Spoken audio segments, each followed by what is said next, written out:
Estimados colegas, sean mis primeras palabras de agradecimiento por el gran honor de dejarme participar en este primer simposio virtual organizado por el Hospital Italiano en La Plata.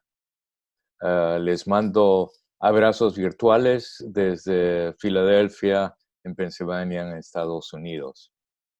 Y lo que vamos a discutir en los siguientes 15 minutos es lo referente al tema del manejo de preeclampsia con elementos de severidad a diferentes edades gestacionales. Para mí es un gran honor el poder participar en este simposio con profesores muy distinguidos y sobre todo reconocer al profesor Paulino Vigil de Gracia, gran amigo, gran colega, con el cual hemos trabajado juntos por muchos años en este tema. Solo para decirles que en forma de declaración no tengo ningún conflicto o interés comercial que declarar, y estos van a ser los objetivos que vamos a tener para esta charla. En primer lugar, discutir los criterios para diagnosticar preeclampsia severa. Vamos a discutir las ventajas o desventajas de un manejo conservador o expectante versus agresivo o intervencionista. Y vamos a discutir el manejo de preeclampsia severa por edad gestacional, empezando por menos de 24 semanas, entre 24 a 28, 28 a 34, 34 a 37 y después de las 37 semanas.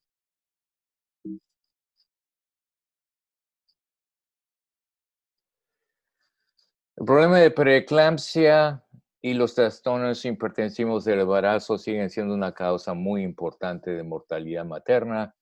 En nuestros países, en Latinoamérica y el Caribe, sigue siendo la segunda causa de muerte materna, de aproximadamente un 23%. Pero no solo es causa de mortalidad materna, pero también de morbilidad materna extrema, como lo demuestra este cuadro de Colombia, en el que en forma semanal ven los indicadores de morbilidad materna extrema. En lo que se refiere a la definición de preeclampsia severa o con elementos de severidad, quisiera compartir con ustedes la definición que nosotros usamos en Estados Unidos y sobre todo que es rectificada por el Colegio Americano de Obstetras y Ginecólogos y la Sociedad de Medicina Materno-Fetal. Y es la definición dada por el Task Force del noviembre de 2013, en el que considera una preeclampsia con elementos de severidad aquella que tiene una presión arterial de 160 sistólica o mayor de 110 diastólica. Aquella paciente que presenta en forma espontánea disturbios cerebrales o visuales, presencia de edema pulmonar, presentación de dolor epigástrico que no responde a analgesia, elevación de las transaminasas hepáticas de por lo menos 2 veces lo normal, una plaquetopenia con un valor de plaquetas de menos de 100,000 y una insuficiencia renal progresiva, ya sea con una creatinina mayor de 1.1 miligramos por decilitro o un doble de la creatinina en suero del valor basal. Lo que es muy importante es que esta nueva definición no considera la restricción del crecimiento intrauterina o la proteinuria como criterios para considerar a la enfermedad severa. Y cuando estamos confrontados sobre todo con un cuadro de preeclampsia severa antes de término, la gran consideración es cuáles son los riesgos maternos al continuar el embarazo o cuáles son los riesgos fetales, sobre todo si estamos en una edad gestacional muy remota a término en el que las consecuencias de prematuridad son muy importantes. ¿Qué hay de la preeclampsia? severa antes de la semana 24. Desafortunadamente no tenemos estudios aleatorios, pero los expertos como Sibay opinan que ante un cuadro de preeclampsia severa antes de la semana 24, en el que realmente el feto no tiene mayor posibilidad de sobrevivencia sin riesgo posterior, la mejor conducta sería la interrupción del embarazo. ¿Qué hay de una presentación de preeclampsia severa entre la semana 24 a 28? No existen en países de bajos recursos estudios aleatorios por la poca sobrevivencia de neonatos a esta edad gestacional. Eso no quiere decir que no hay neonatos que sobreviven antes de la semana 24, pero sería muy difícil en estos países hacer un estudio aleatorio. La mayoría de los estudios realizados son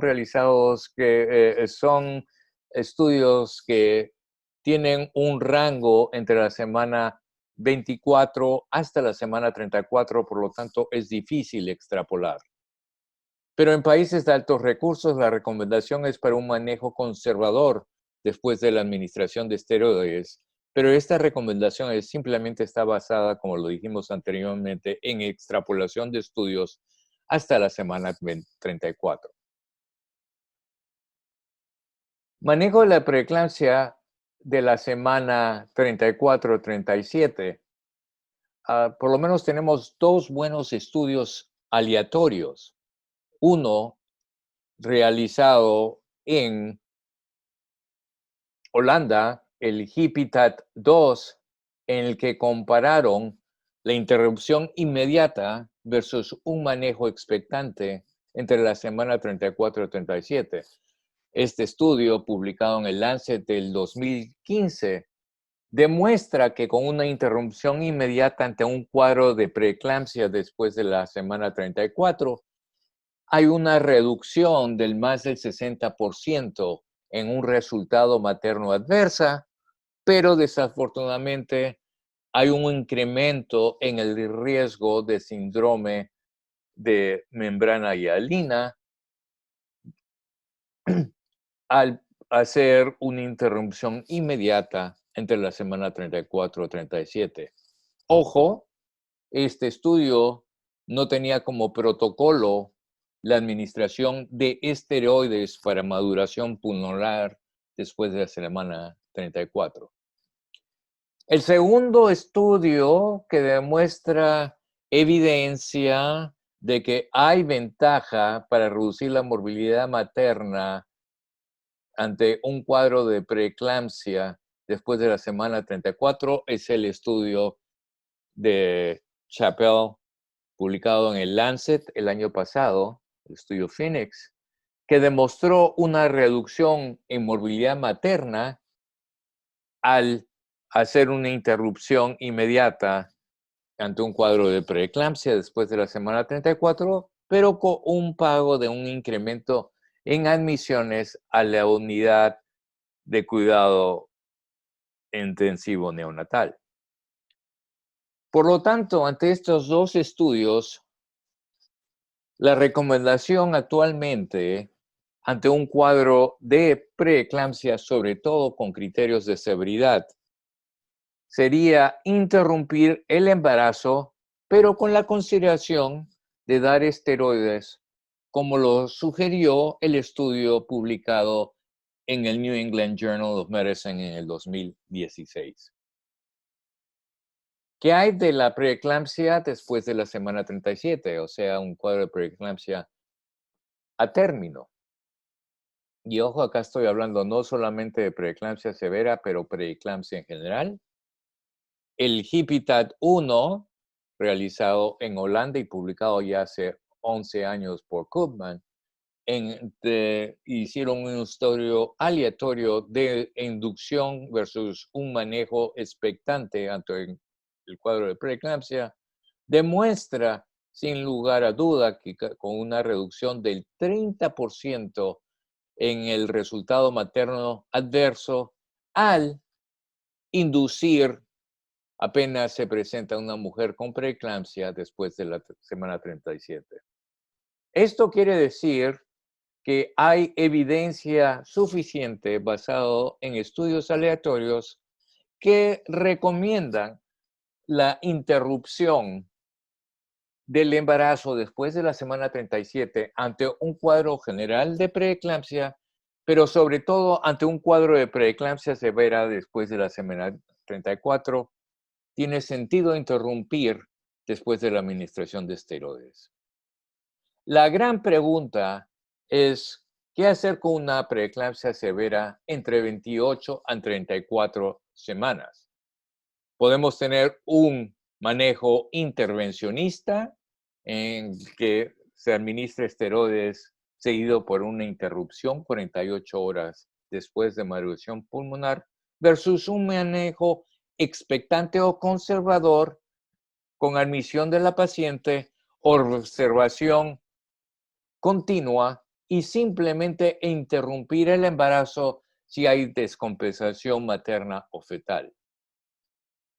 Hasta el 2007, una serie de estudios, ya sea aleatorios o observacionales, demuestran que sí se puede hacer una conducta expectante después de administración de esteroides, como lo demuestra este cuadro, con felizmente no aumento o no presencia de mortalidad materna con una conducta conservadora, pero eso sí, con un gran riesgo de abrupción, de un desprendimiento prematuro de placenta con la conducta conservadora o de bebés de bajo peso al nacer.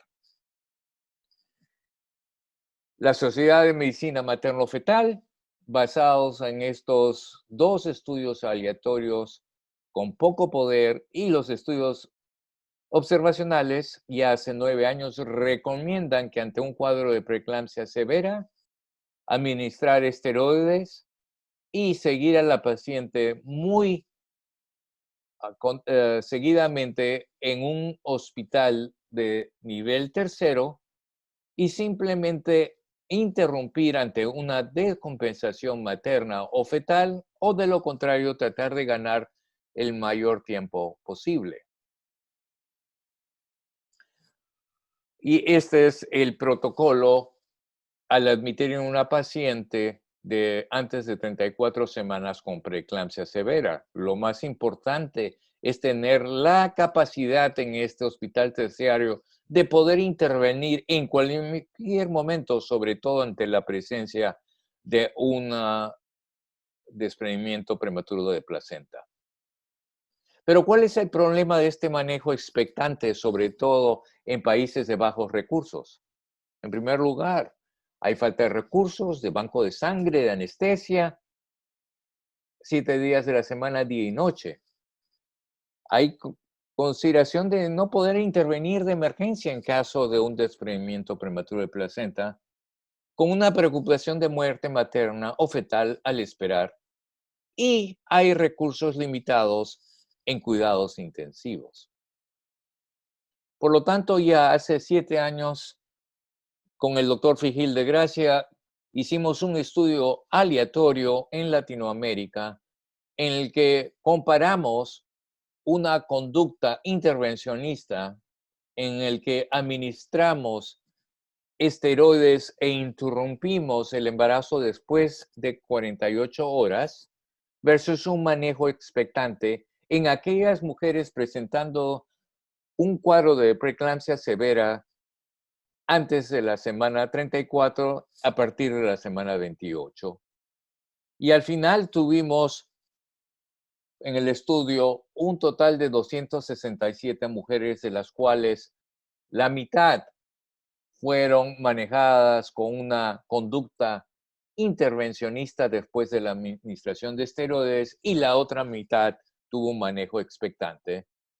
Y las conclusiones de este estudio fue, en primer lugar, que a pesar de ganar 8 días más en útero con una conducta conservadora, no hubo diferencia en morbilidad neonatal.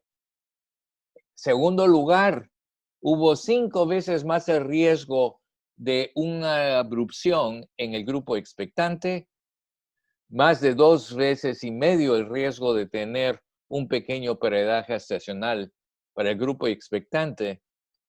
Y la principal conclusión es que por lo menos en países en Latinoamérica, ante una preeclampsia severa entre la semana 28 a 34 semanas, tiene sentido dar esteroides e interrumpir el embarazo después de maduración pulmonar, porque este estudio con suficiente poder no demostró beneficio alguno a pesar de ganar 8 días más en UTO para los neonatos. Este estudio ha sido tratado de replicar en Holanda, los mismos criterios. Desafortunadamente el estudio fue parado con pocos casos y no suficiente poder cuando solamente habían reclutado 56 mujeres. Y en el análisis preliminar de una conducta inmediata versus expectantes, por lo menos en Holanda, encontraron los mismos hallazgos que nuestro estudio en Latinoamérica demostró. La última revisión de Cochrane del 2018 pone un total de 6 estudios aleatorios, incluyendo el nuestro, un total de 748 pacientes, y concluyen que hay insuficientes datos para alcanzar conclusiones de los efectos en resultados maternos, evidencia insuficiente para alcanzar conclusiones de los efectos en muertes perinatales, pero sugieren que un manejo conservador parece favorecer menos complicaciones neonatales y siguen diciendo que necesitamos más estudios aleatorios con suficiente poder. Una última revisión que ahora todavía no ha sido publicada con el doctor Vigil de Gracia, una revisión de todos los estudios, tanto aleatorios versus observacionales, en el manejo conservador de preeclampsia severa remota término. Como ven acá, 44 estudios, 5 estudios aleatorios y 39 observacionales. Y cuando comparan el estudio aleatorio con el estudio observacional, se encuentran mayores complicaciones maternas con estudios observacionales y, ojo, 2 muertes maternas en estudios observacionales. Esto no ha sido publicado todavía, pero sobre todo en países de bajos recursos, como muchos de nuestros países en Latinoamérica, creo que una conducta conservadora tiene riesgos y nuestro estudio demostró que tiene sentido hacer una interrupción después de la administración de esteroides. Por lo tanto, concluimos que quizás la intervención más importante para mejorar los resultados neonatales definitivamente es la administración de esteroides y la habilidad de proveer cuidados neonatales intensivos. Después de la semana 34, considerar interrumpir el embarazo y dar esteroides entre la semana 34 a la semana 37. Muchísimas gracias por su atención y si tienen alguna pregunta, ahí está mi correo electrónico. Muchísimas gracias.